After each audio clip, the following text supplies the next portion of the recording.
आदाब नाज़रीन, आलमी मंजर स्पेशल में आपका खैर मकदम है। मैं हूं तहसीन मुनव्वर। नाज़रीन, फ्रांस में शार्ली हेब्दो मैगजीन पर जो दहशतगर्दाना हमला हुआ था, उसके बाद हमने देखा कि पूरी दुनिया एक होकर दहशतगर्दी के खिलाफ खड़ी हो गई। यहां तक कि मुस्लिम ममालिक में भी इसकी बहुत ज्यादा मजम्मत हुई।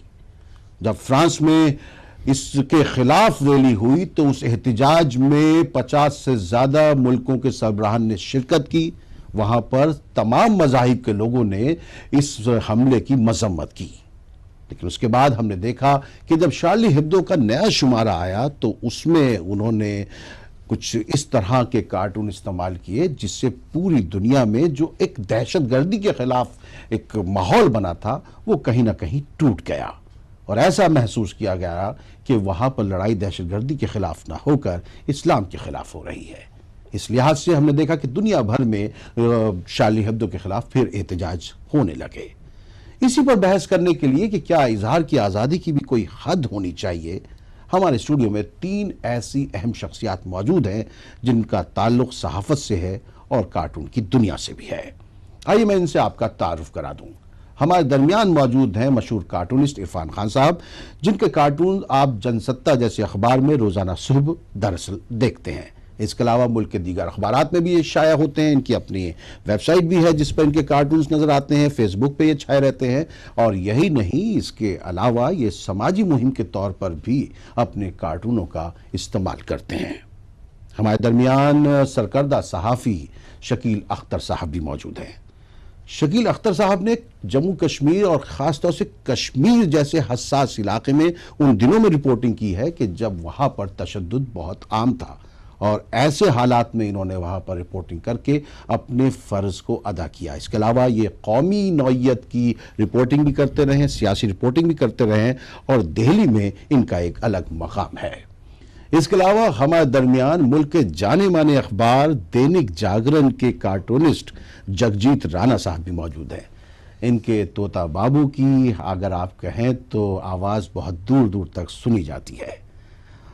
तो आइए हम आज के बहस का आगाज़ करते हैं और क्योंकि बात कार्टून्स की हो रही है तो एक कार्टूनिस्ट से ही शुरुआत करते हैं। इरफान खान साहब, जब आप कोई कार्टून बनाने बैठते हैं तो आपके जहन में कहीं पर यह सवाल आता है कि इस कार्टून से किसी का दिल दुखना चाहिए कि नहीं दुखना चाहिए?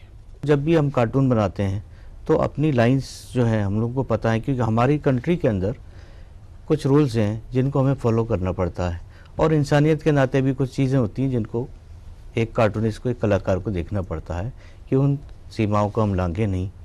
तो डेफिनेटली जब भी कभी मैं कार्टून बनाता हूँ तो रिव्यू करने के बाद मैं ये चेक ज़रूर कर लेता हूँ किसी का दिल नहीं दुखना चाहिए। जगजीत राणा साहब, जब आपका तोता बाबू बोलता है तो उस दौरान आपको भी सोचना पड़ता है कि ये क्या बोले?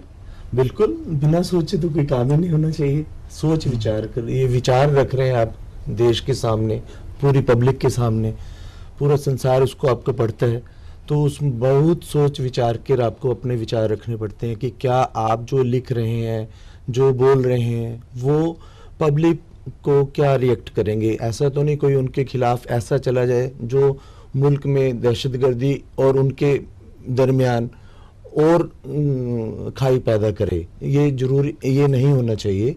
हमें तो समझाना है सबको। हमारा काम, मकसद एक है कि हम उसके जरिए देश को कुछ दें जो एक रहे, देश की पब्लिक, देश की जनता, देश के नेता अकल दौड़ाएं। ये नहीं कि हम तोड़ें किसी के मज़हब को। हम जो ये कर रहे हैं कि अब जो हुआ है फ्रांस में, वो किस लिए, क्यों हो रहा है? पैगंबर साहब के ऊपर कार्टून बनाने की ज़रूरत क्या है? किस लिए ज़रूरत है? क्यों कर रहे हैं? इसीलिए कि कोई ना कोई इसके पीछे ऐसे दिमाग हैं जो पूरे विश्व में कहीं ना कहीं दंगा फसाद कराकर अपना मकसद हल करना चाहते हैं। और मैं इसके खिलाफ हूँ कि किसी कार्टूनिस्ट ने या कोई जो मजहबों के खिलाफ बना रहा है, वो खिलाफ हूँ मैं इसके। जिस तरह फ्रांस में 2011 में जो कार्टून शाया हुआ, उसके बाद इतना वक्त गुजर जाने के बाद 2014 में जिस तरीके से वहाँ पर दहशतगर्दों ने जर्नलिस्ट का, कार्टूनिस्ट का कत्ल किया, वो भी गलत है। उसकी मजम्मत बेशुमार की गई है और की जानी चाहिए, लेकिन क्या इसके बावजूद कहीं ना कहीं ये नहीं लग रहा है कि ये जंग किसी और तरफ मुड़ रही है?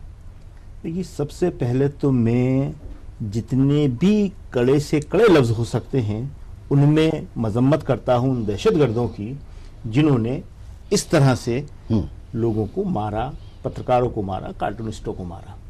दुनिया में सभ्य समाज में इसकी कतई तौर पे किसी तरह से भी इजाजत नहीं दी जा सकती। अगर हम एक बार ये मान लेते हैं कि उन कार्टूनिस्टों ने, और कार्टूनिस्टों ने तो क्या, उस अखबार के मालिक ने जिसका एक व्यावसायिक उद्देश्य था जो आज सबके सामने आ चुका है, उसने अपने उद्देश्यों के लिए लोगों का यूज किया, लेकिन उसके बावजूद भी आपके सामने रास्ता कौन सा था अगर आप इस्लाम के मानने वाले थे तो?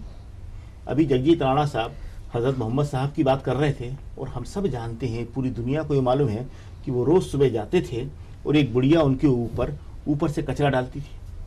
रोज का ये नियम था। और एक दिन जब हुजूर जा रहे थे तो उन्होंने देखा ऊपर से कचरा नहीं गिरा। वो गए ऊपर कि क्या बात है, मालूम पड़ा कि उस बुजुर्ग औरत की तबीयत खराब है। उन्होंने उसके इलाज के, खाने पीने का इंतजाम किया। तो ये इस्लाम का संवेदनशील और सच्चा चेहरा है। और ये जो आजकल के दहशतगर्द हैं, ये जो इस्लाम का चेहरा बताने की कोशिश कर रहे हैं, इस्लाम का चेहरा न कभी रहा है, न है और न होगा। इस्लाम पूरे दुनिया में भाईचारे का, बराबरी का, संवेदना का धर्म है। तो वो जो आस्थाएं हैं उन पे किसी तरह का व्यंग नहीं होता। हाँ, आप कई बार गंभीर लेखन करते हैं और उसमें कई चीजें बात करते हैं आप, तो वो सभ्य समाज में स्वीकार भी कर ली जाती है कि ठीक है। लेकिन एक छोटे से व्यंग में, एक छोटे से कार्टून में और आप डायरेक्ट किसी धर्म के ऊपर अटैक करते हैं तो उस समाज के जो भोले लोग हैं उनकी आस्था को चोट लगती है। और उन भोले लोगों की आस्थाओं के जरिए जो लोग अपनी ठेकेदारी चलाते हैं, जैसा कि आईएस के एजेंटों ने या जिसने भी फ्रांस में किया, तो वो उसका पूरा फायदा उठाते हैं। इजहार की आज़ादी का जो मामला है वो ऐसा नहीं है कि आप जो है सिर्फ किसी मज़हब को निशाना बनाएं, किसी मज़हब के जो ऐसे मुअज़्ज़िज़ लोग हैं जिनके जो एहतराम लायक सद एहतराम लोग हैं उनके ख़िलाफ़ कुछ करें। और लेकिन जहाँ तक दहशतगर्दों ने भी जो किया है वो बहुत ही गलत किया है। नाज़रीन, हम लौट कर आते हैं और इसी गुफ्तगू को आगे बढ़ाएंगे बस इस मुख्तसर वक्फे के बाद।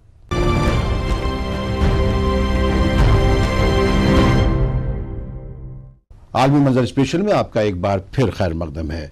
नाज़रीन, हम बात कर रहे हैं फ्रांस में शार्ली हेब्दो के खिलाफ जो दहशतगर्दाना कार्रवाई हुई और उसके बाद जो कार्टून मंजर आम पर आए हैं उसको लेकर।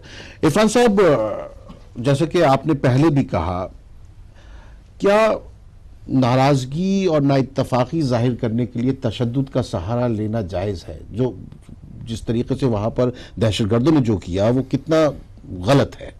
कितना, उसमें तो कुछ कहने वाली बात ही नहीं, कितना है कितना नहीं है, वो तो पूरी तरह से ही गलत है।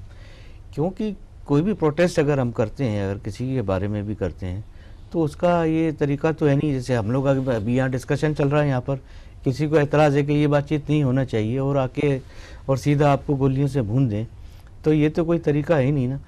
इसलिए जो भी डेमोक्रेटिक जो भी तरीके हैं, उन मोहसिन इंसानियत के नाम पर जिनका पयाम ही दुनिया में जो रहमतुल लिल आलमीन है, उनके नाम पर इस तरह की हरकत हो तो वो तो नुकसान ही पहुंचाती है, बहुत नुकसान पहुंचाते हैं। और लोगों ने उसी बात को लेकर के जो उसके इस्लाम के खिलाफ जो लोग हैं उनको एक मौका मिल गया, वो कह रहे हैं कि इस्लाम तो यही है।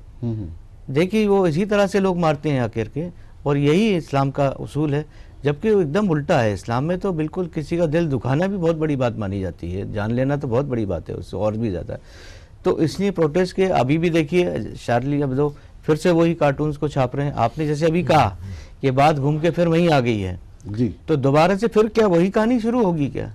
क्या उसी तरह के सिरफिरे लोग फिर आएंगे और फिर से वही कत्ल गारत शुरू हो जाएगा? तो ये कहानी ये उसी तरह से चलती रहेगी जब तक दोनों तरफ से लोग इस बारे में नहीं सोचेंगे। इसके पीछे भी कोई हम क्या साजिश देखें? क्योंकि ये जंग जो है बेहतर होता अगर शार्ली हेब्दो अपने नए शुमारे में अपनी जंग को दहशतगर्दी के खिलाफ एक मूवमेंट क्रिएट कर सकते दहशतगर्दी के खिलाफ, लेकिन उन्होंने फिर उसको इस्लाम की तरफ मोड़। कोई दो राय नहीं है उसके बारे में। तो दहशतगर्दी के खिलाफ तो आपको करना ही है काम। वो कार्टून थे ही नहीं जो जिसको उन्होंने कार्टून बना के छापा है। वो दरअसल में एक कुंठा थी, एक तरह का आपने एक भड़ास निकालना, एक टारगेट करके बनाना। अगर हम भी कार्टून कोई बनाते हैं तो ये नहीं कि हम किसी रिलीजन के ऊपर बनाते हैं, हम सोसाइटी के ऊपर बनाते हैं, हम उसके अंदर जो बुराइयां हैं उनके ऊपर बनाते हैं कार्टून्स। नहीं, उसमें किसी के, आप रिलीजन तो सबका पर्सनल है, उसको आप पब्लिकली लेकर के आके और ज़बरदस्ती बनाना, फिर उनसे प्रवोक करने वाली चीज़ें हैं ये सब चीज़ें। हाँ। अभी भी देखिए प्रोटेस्ट हो रहा है, तो जिस तरह का डेमोक्रेटिक प्रोटेस्ट होना चाहिए वर्ल्ड में हो रहे हैं अभी भी, उनमें अगर कोई इंसिडेंट होते हैं वो अलग बात है, लेकिन इसी तरह का प्रोटेस्ट अगर वो लोग भी करते जिन्होंने आकर के अंधाधुंध गोलियां वाली चलाई हैं तो बहुत अच्छा होता। वो एक तरीका था करने का, जिसके लिए मतलब उसकी जितनी भी मतलब बुराई और निंदा होनी चाहिए वो करना चाहिए हमको। जगजीत राणा साहब, जो अभी हालिया कार्टून आए हैं फ्रांस में, शायद आपके अखबार में ही है वो खबर के आधे से ज्यादा फ्रांस के लोग जो ही मानते हैं जी हाँ, वहाँ इसका पब्लिकली विरोध हो रहा है कि ऐसे जो धर्म के खिलाफ कार्टून्स बन रहे हैं या लेख लिखे जा रहे हैं वो नहीं होना चाहिए। पब्लिक विरोध कर रही है वहाँ पर, क्योंकि उससे पब्लिक परेशान हो रही है। उन पब्लिक को ये चाहिए ही नहीं। अखबार के मालिक को अगर चाहिए तो अपना अखबार को वो बिजनेस बनाया हुआ है उन्होंने, ताकि कुछ उसका खिलाफत हो, कुछ इसमें प्रोपेगेंडा हो, इस्लाम के खिलाफ हो चाहे किसी और धर्म के खिलाफ हो, वो इसको कैश करवाते हैं किसी तरह से। सुना है उसकी बहुत हालत खराब थी, मैगजीन बंद होने तक की नौबत आ गई थी, लेकिन उन्होंने कई जगहों में उनके लिए ये भी प्लस पॉइंट ये चीज, हाँ, वो आने वाले टाइम में पब्लिक को सच पता चलेगा। वो जो कार्टूनिस्ट कहना चाहता है, कार्टूनिस्ट या लेखक या राइटर या पोएट, वो अपनी चीज को सच पब्लिक के सामने रखता है। ये जो चीज है, ये बिजनेस पर्सन्स जो जिन्होंने न्यूज़पेपर शुरू कर लिए हैं या मैगजीन शुरू कर लिए हैं, वो अपना लक्ष्य पूरा करने के लिए कुछ काम करवाते हैं, वो जबरन करवाते हैं। कार्टूनिस्ट को या राइटर को कहकर लिखवाते हैं। कई बार कार्टूनिस्ट का मन नहीं कर रहा होता उस तरह का, लेकिन वो उस तरह के काम करवाते हैं। वो कहते हैं कि अब ये मैगजीन जो है गलत हाथों में चली गई है और वो उनका मकसद कुछ और है। कार्टूनिस्ट का मन नहीं है, पत्रकार का मन नहीं है, मगर व्यावसायिक मजबूरियां हैं कि जब मालिक कहता है, कॉर्पोरेट कहता है कि आपको ये बनाना पड़ेगा, लिखना पड़ेगा। सवाल सबसे बड़ा यही है कि अभिव्यक्ति की स्वतंत्रता, इजहार आज़ादी किसके लिए होती है? ये पत्रकार के लिए होती है, जिसमें कार्टूनिस्ट भी शामिल है। ये लेखक के लिए होती है, ये प्रकाशक के लिए नहीं होती है, ये अखबार मालिकों के लिए नहीं होती है। हैजी रोजली ये बात भी कहते हैं अपने मजमून में, वो ये कहते हैं कि इसी मैगजीन में जब मॉरिस साइन ने सदर सरकोजी के बेटे की शादी, जेन की शादी के बाद उनकी एक यहूदी लड़की से शादी हुई थी, एक खाका बनाया था, जब एक कार्टून बनाया था तो उसको निकाल दिया गया। तो वो वहां पर इजहार की आज़ादी वहां नजर नहीं आती है। तो यहाँ पर अगर किसी के दिल आज़ारी अगर मकसद होता है, वहां आप मतलब इजहार की आज़ादी के पीछे छुपना कहाँ तक जायज़ है? बिल्कुल नहीं, बिल्कुल नहीं है। यही तो हम शुरू से कह रहे हैं कि ये एक व्यावसायिक उद्देश्य के लिए काम किया जा रहा है। कुछ और भी साजिश भी हो सकती है, मकसद भी हो सकता है। बिल्कुल सही कहा कि हो सकता है कि वो कार्टूनिस्टों ने जो कार्टून बनाए थे उनकी जांच करनी चाहिए थी, भाई ये क्यों बनाए गए, क्या उनसे कहा गया ऐसा करने के लिए? ये इन्होंने तो रिप्रोड्यूस किया, पहले के कार्टून थे, लेकिन वो तो उसके बाद जो इन्होंने अब ये ताजा जो बना दिया, ये जो करने के लिए जो जंग हमने देखा कि दहशतगर्दी के खिलाफ पूरी दुनिया के मुसलमान खड़े हो गए और उनको लगा कि ये हमारे मजहब पे, ये शार्ली हेब्दो पे अटैक नहीं है, ये हमारे मजहब पर हमला है। तो लेकिन आपने उस जंग को फिर जो है वो दोबारा वहीं से शुरू कर दिया। तो ये कहीं ना कहीं इसमें कहीं गड़बड़ हुई है। बिल्कुल गड़बड़ है। देखिए, हम सबको मालूम है ये कि अमेरिका एक ऐसा मुल्क है जो दुनिया भर में इस तरह के फसादात चाहता रहा है। उसकी जो हथियार लॉबी है, उसके उद्देश्य आज किसी से छुपे हुए नहीं हैं। तो आखिर ये सारी चीज़ें आपको देखना पड़ेंगी और ये सोचना पड़ेगा कि दुनिया में मज़हब के नाम पे फसादात बंद करने के लिए हमको ये सोचना पड़ेगा कि मज़हब के नाम पे ही हम किसी का समर्थन और विरोध न करें। और ठीक है, हम ये बात सही है, क्योंकि लेकिन अगर कोई मजहब के नाम पर आपकी दिल आज़ारी करे तो उसका जवाब देने का भी तरीका जो है मुख्तलिफ होना चाहिए। उसका जवाब हथियारों से नहीं देना चाहिए। नाज़रीन, हम लौट कर आते हैं, इसी मौजू को जारी रखेंगे आखिरी दौर में।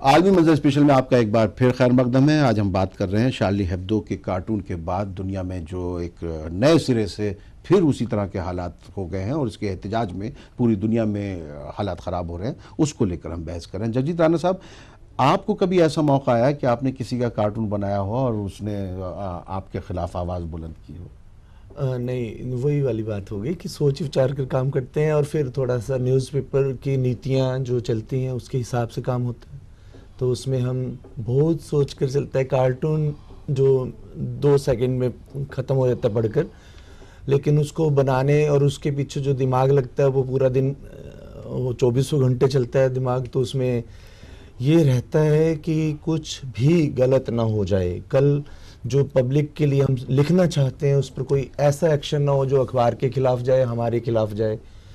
एक बार हुआ था जब मस्जिद का ये हुआ था गिराने का, उस टाइम जो कार्टून था उस दिन रोक दिया गया था कि नहीं, ये नहीं जाने दो ऐसे।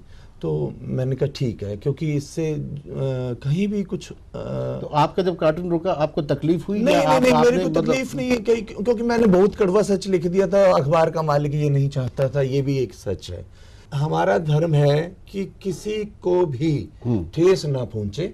हम चुटीले तो लिखें, नुकीले प्रहार ना करें। मतलब वो जो हम कर रहे हैं वो उससे हम, हालांकि कार्टूनिस्टों पे हमला हो गया, उनको कानून के दायरे में उस पत्रिका मैगजीन के खिलाफ एक्शन लेना चाहिए था, कानून के दायरे में जाना चाहिए था कि ये ऐसे ऐसे इस्लाम के खिलाफ या हमारे धर्म को खिलाफ लिख रहे हैं, इन पर एक्शन हो, ये मैगजीन बंद होनी चाहिए। उनका भी मकसद जो है इस्लाम को ही बदनाम करना था, जिन्होंने वो गोलियां चलाई हैं। अब इरफान साहब, अक्सर मैंने देखा मैं जब सियासतदानों के करीब था तो जब आपके कार्टून आते थे तो अगर उनके खिलाफ भी होते थे उनके चेहरे पे हल्की सी मुस्कुराहट आती थी।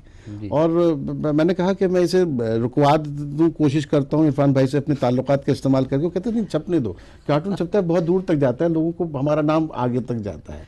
तो आपको कभी किसी ने रोकने की कोशिश की? क्योंकि मैंने देखा कि आपने किसी भी सियासतदान को नहीं बख्शा। हमारी कंट्री की ये खास बात है ये कि हमारे यहाँ डेमोक्रेसी है और अभी भी पॉलिटिशियंस कम से कम एंजॉय करते हैं। और इस देश में तो प्राइम मिनिस्टर उठ के सुबह कहता था कि आज मेरा कार्टून क्यों नहीं छपा, और उस कार्टूनिस्ट को फ़ोन करता था।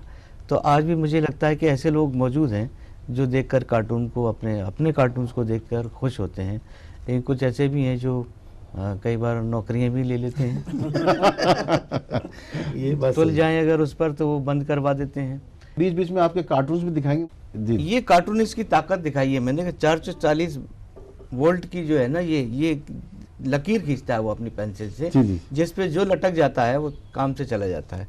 तो टेररिज्म को उसने लटका दिया है इसके ऊपर, और उसके साथ में अब उसकी लड़ाई चल रही है। हाँ, ये लड़ाई जो है कार्टूनिस्ट और या जो जितने भी सहाफ़ी हैं या जो भी लोग हैं, ये दहशतगर्दी के खिलाफ जंग होनी चाहिए, किसी मजहब। क्योंकि देखिए, फ्रांस के सदर ने भी, वहाँ के वज़ीर-ए-आज़म ने भी ये बात कही कि ये जंग जो है दहशतगर्दी के खिलाफ होगी, इस्लाम के खिलाफ नहीं होगी। मैं आखिरी बात बस आपसे सुनना चाहूँगा, क्योंकि पोप ने भी कहा है कि आज़ादी इजहार की भी एक हद होनी चाहिए। उन्होंने जो शार्ली हेब्दो पे हमला हुआ है उसकी बहुत मजम्मत की है, और उसकी कोई भी जो है वो इसको सही नहीं ठहरा सकता, क्योंकि ये, मैं तो ये मानता हूँ कि ये शार्ली हेब्दो पे हमला नहीं हुआ है, ये इस्लाम के उसूलों के ख़िलाफ़ हमला हुआ है।